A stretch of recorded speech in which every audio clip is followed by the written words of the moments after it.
ഏറ്റവും വലിയ രസം എന്താണ് ഇന്നത്തെ ദേശാഭിമാനി ഞാൻ രണ്ടു പ്രാവശ്യം അങ്ങോട്ടും ഇങ്ങോട്ടും തിരിച്ചും മറിച്ചും ഒക്കെ നോക്കിയപ്പോ ഈ പറയുന്ന അതായത് പാർട്ടി കുടുംബത്തിൽപ്പെട്ട നവീൻ ബാബുവിന്റെ ഭാര്യ ആവശ്യപ്പെട്ട CBI അന്വേഷണം ആവാം, CBI അന്വേഷണത്തിന് വേണ്ടിയിട്ട് നിർദ്ദേശം നൽകുക എന്ന് VD സതീശൻ പറഞ്ഞ വാർത്ത മറ്റെല്ലാ പത്രങ്ങളും മെയിൻ സ്റ്റോറിയായി അടിച്ച വാർത്ത ഈ പത്രത്തിൽ ഇല്ല. ഇതിൽ കുറെ മണകുളാഞ്ചന്മാര് ഈ പത്രം നടത്തുന്നുണ്ടല്ലോ. ഇവന്മാരൊക്കെ വേണം തെരണ്ടിവാൽ കൊണ്ട് അടിക്കാൻ കേട്ടോ. തെരണ്ടിവാൽ എടുത്തിട്ട് അടിക്കണം. ആ വാർത്ത ഈ പറയുന്ന ടോയ്ലറ്റ് പേപ്പറിൽ ഇല്ല. എന്നിട്ടാണ് പറയുന്നത് ഞങ്ങളുടെ കുടുംബം പാർട്ടി കുടുംബം. എന്റെ മക്കളെ പോയി തൂങ്ങി ചത്തൂണ്ടോ നിങ്ങൾക്കൊക്കെ? തൂങ്ങി ചത്തൂടെ അല്ലേ? ഉളുപ്പുമാനില്ലാതെ നടക്കുന്നു. എല്ലാവർക്കും നമസ്കാരം. വാർത്താവിശേഷങ്ങളുടെ പുതിയൊരു എപ്പിസോഡിലേക്ക് സ്വാഗതം. ഇന്ന് ഇറങ്ങിയ പത്രങ്ങളിൽ എല്ലാ പത്രങ്ങളുടെയും മെയിൻ സ്റ്റോറി അതല്ലെങ്കിൽ പ്രധാനപ്പെട്ട വാർത്ത എന്ന് പറയുന്നത് നവീൻ ബാബുവിന്റെ മരണം നേരറിയാൻ CBI എന്നുള്ളതാണ്. കേരള കൗമുദിയിൽ സെക്കൻഡ് മെയിൻ ആയിട്ടാണ് കൊടുത്തത്. നവീൻ ബാബുവിന്റെ മരണം നേരറിയാൻ CBI. മന്ത്രിസഭാ യോഗം അംഗീകരിച്ച് ശുപാർശ ചെയ്യും. ADM നവീൻ ബാബുവിന്റെ ദുരൂഹ മരണത്തിൽ CBI അന്വേഷണം നടത്താൻ സംസ്ഥാന സർക്കാർ ശുപാർശ ചെയ്യും.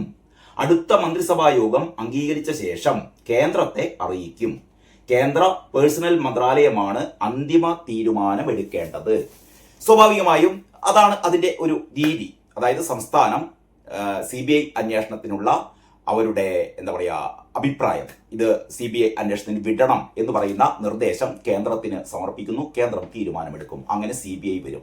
നമ്മുടെ KK രാഗേഷ് ഇന്നലെ നിങ്ങൾ പലരും KK രാഗേഷിന്റെ ഈ പത്രക്കാരോട് സംസാരിക്കുന്നത് ഇന്നലെ കണ്ടിട്ടുണ്ടാവും കേട്ടോ. KK രാഗേഷ് ആകെ പേടിച്ചു വിറച്ചിട്ടാണ്. കാരണം ഇതിലൊക്കെ പിന്നിൽ പ്രവർത്തിച്ചത് ഈ നവീൻ ബാബുവിന്റെ കുടുംബത്തെ, 2 മക്കളെ അനാഥമാക്കിയ അല്ലെ, നവീൻ ബാബുവിന്റെ ഭാര്യ മഞ്ജുഷയും ആ 2 പെൺമക്കളുടെയും കണ്ണീരിനെയും തോർന്നിട്ടില്ല. ഇതിനൊക്കെ കാരണമായ ഒരുപാട് പേരിൽപ്പെട്ട ഒരാളാണ് KK രാഗേഷ് എന്ന് പറയുന്ന ഈ കേസ് തേച്ചുമാച്ച് കളയാൻ വേണ്ടിയിട്ട് തുടക്കം മുതൽ അവസാനം വരെ ശ്രമിച്ച കണ്ണൂരിലെ CPMന്റെ സെക്രട്ടറിയായ KK രാഗേഷ് ഇന്നലെ ആകെ ബേജാറായിട്ട് KK രാഗേഷ് പറയാണ്, എന്തിന് CBI? ഇയാൾ ചോദിക്കാണ്, ഇത് പാർട്ടി കുടുംബമാണ്. നവീൻ ബാബു CPM പാർട്ടി കുടുംബമാണ് നവീൻ ബാബുവിൻ്റെത്. ഞങ്ങൾ പാർട്ടിക്കൊപ്പമാണ് എന്ന് പറയുന്ന KK രാഗേഷ് എന്താ പറയേണ്ടത്? ഈ കേസ് CBIക്ക് വിടണം എന്ന് ആവശ്യപ്പെടുന്നത് മഞ്ജുഷയാണ്, നവീൻ ബാബുവിന്റെ ഭാര്യയാണ്, നവീൻ ബാബുവിന്റെ കുടുംബമാണ്. കാലാകാലങ്ങളായി എന്ന് പറഞ്ഞാൽ ഈ സംഭവത്തിന് ശേഷം, ഈ ദുരന്തത്തിന് ശേഷം പിണറായി വിജയന്റെ പോലീസ് നേരായ വഴിക്കല്ല ഇത് അന്വേഷിക്കുന്നത് എന്ന് അരിയാഹാരം മാത്രമല്ല ഗോതമ്പാഹാരം കഴിക്കുന്ന മലയാളികൾക്ക് എല്ലാവർക്കും മനസ്സിലായതാണ്. ഈ കേസ് അന്വേഷിച്ച ACP ഉണ്ടല്ലോ, നിങ്ങൾ ഒരൊറ്റ കാര്യം മനസ്സിലാക്കിയാൽ മതി. നവീൻ ബാബുവിന്റെ കേസ് അന്വേഷിക്കാൻ വേണ്ടിയിട്ട് സർക്കാർ ചുമതലപ്പെടുത്തിയ ACP രത്നകുമാർ. ഈ രത്നകുമാർ ഇപ്പൊ ആരാണെന്നറിയോ? ഇപ്പൊ അയാൾ ജനപ്രതിനിധിയാണ്. അയാൾ CPMന്റെ ടിക്കറ്റില് CPMന്റെ ചിഹ്നത്തിൽ ഇക്കഴിഞ്ഞ തദ്ദേശ തിരഞ്ഞെടുപ്പിൽ ശ്രീകണ്ഠാപുരം നഗരസഭയിലെ കൗൺസിലറാണ് ഇപ്പൊ ആള്. ഇതിൽപരം ഈ കേസ് അട്ടിമറിച്ചു എന്നുള്ളതിൽ ഇതിൽപരം തെളിവുകൾ ആവശ്യമുണ്ടോ? നിങ്ങൾ പറ. കേസ് അന്വേഷിച്ചത് CPMന്റെ സ്വന്തം പോലീസ്. അപ്പൊ CPMന്റെ ആൾക്കാരെ മുഴുവൻ സംരക്ഷിക്കല്ലോ. ഈ കേസ് എന്ന് പറഞ്ഞാൽ ഇത് PP ദിവ്യയിൽ മാത്രം ഒതുങ്ങുന്ന കേസല്ല. ഈ കേസിന്റെ ഒരു ഉപരിപ്ലവമായി അല്ലെങ്കിൽ വളരെ ലളിതമായി ഈ കേസ് PP ദിവ്യ നവീൻ ബാബുവിനെതിരെ പ്രസംഗിച്ചു. നവീൻ ബാബു കൈക്കൂലിക്കാരനാണ്, അഴിമതിക്കാരനാണ് എന്നുള്ള രീതിയിൽ PP ദിവ്യ പ്രസംഗിച്ചു. നവീൻ ബാബു ആകെ പരവേശനായി അല്ലെങ്കിൽ ആകെ അധിക്ഷേപം ഏറ്റുവാങ്ങിയ നവീൻ ബാബു തളർന്ന് അദ്ദേഹം എന്ത് ചെയ്തു? അദ്ദേഹം ജീവിതം അവസാനിപ്പിക്കുന്നു. കുറ്റക്കാരി PP ദിവ്യ.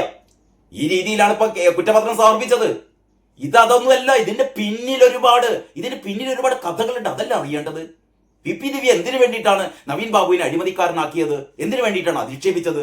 PP ദിവ്യ പറഞ്ഞല്ലോ. ആ വീഡിയോ ഒക്കെ ഇപ്പോഴും സമൂഹ മാധ്യമങ്ങളിലുണ്ട്, നിങ്ങൾക്ക് കാണട്ടോ. അതിൽ PP ദിവ്യ നടത്തിയ പ്രസംഗം ഉണ്ടല്ലോ. അതായത് എനിക്ക് പറയാനുള്ളത് എന്താണെന്നറിയോ? അതായത് TP ചന്ദ്രശേഖരനെ കൊടിസിനിയും സംഘവും 51 വെട്ടുവെട്ടി കൊന്നതിനേക്കാൾ മാരകമായിരുന്നു, അതിനേക്കാൾ പ്രഹരശേഷിയുള്ളതായിരുന്നു PP ദിവ്യയുടെ പ്രസംഗം കേട്ടോ. 2 ദിവസത്തിനകം ഞാൻ തെളിവുകൾ ഹാജരാക്കുമെന്ന് പറഞ്ഞിട്ടാണ് PP ദിവ്യ ഇറങ്ങിപ്പോയത്. 2 വർഷം കഴിഞ്ഞു. എന്ത് തെളിവ്? ഏത് തെളിവ്?